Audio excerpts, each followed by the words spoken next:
તો જૂનાગઢની અંદર ભાજપના બે કાર્યકરો પર હુમલાની ઘટના સામે આવી છે। જણાવવામાં આવી રહ્યું છે કે જૂનાગઢની અંદર ભાજપનો આંતરિક વિવાદ હવે ભાજપને અંદર જ ભાજપના કાર્યકરો પર હુમલો થયો છે। ભાજપના બે કાર્યકરો પર જાન લેવા હુમલાની ઘટના સામે આવી છે। જૂનાગઢ શહેરમાં કાયદો અને વ્યવસ્થા અંગે ચિંતાજનક ઘટના સામે આવી છે। તળાવ દરવાજા વિસ્તારમાં જાગૃત નાગરિક તુષારભાઈ સોજિત્રા અને જૂનાગઢ ભાજપ સંગઠનના બક્ષીપંચ મોરચાના મહામંત્રી નરેન્દ્રભાઈ, જેને મુન્નાભાઈ ઓડેદરા તરીકે ઓળખવામાં આવે છે, તેમના પર હુમલો કરવામાં આવ્યો છે। હુમલાની ઘટનામાં બંનેને ઈજા પહોંચી હોવાનું જાણવા મળ્યું છે। ઘટના બાદ તાત્કાલિક તેમને સારવાર માટે જૂનાગઢ સિવિલ હોસ્પિટલ ખાતે ખસેડવામાં આવ્યા છે। હાલમાં પોલીસ દ્વારા સમગ્ર ઘટનાની તપાસ હાથ ધરવામાં આવી છે અને હુમલાખોરોને ઝડપી પાડવા માટે કાર્યવાહી શરૂ કરવામાં આવી છે। મારું નામ નરેન્દ્ર કેશુભાઈ ઓડેદરા, હું જૂનાગઢ શહેર બક્ષીપંચ મોરચામાં મહામંત્રી છું ભાજપની અંદર।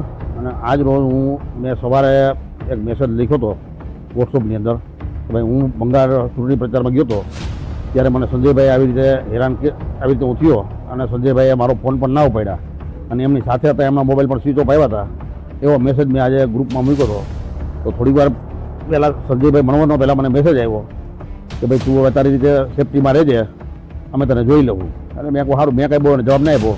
એ મેસેજ મૂકી દીધા પછી થોડી વાર પછી હું ને મારા મિત્ર હું એના ઘરે મૂકવાને જતો હતો, તો મર્કન્ટાઇલ બેંકની સામે 3 જણા સ્પ્લેન્ડરમાં ત્યાં આવ્યા, આવીને એના ગાડી ઊભી રાખી। એટલે મારા બિલમાં મને એમ કહ્યું આગળ ગાડી એડી છે।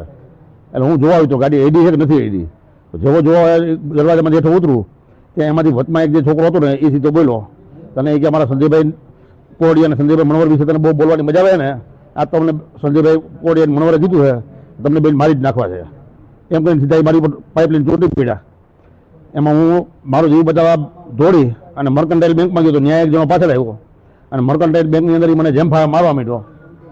પહેલાં અહીંયા 3 જણે માર્યો, પછી મર્કન્ટાઇલ બેંકમાં એક જણો એને માર્યો ત્યાં। અને એમાં ગુજરાતભરના તાજા સમાચાર મેળવવા માટે અમારી ગુજરાત નેશનલ ટીવી ન્યૂઝને સબસ્ક્રાઇબ કરો, બેલ આઇકોન પર ક્લિક કરો।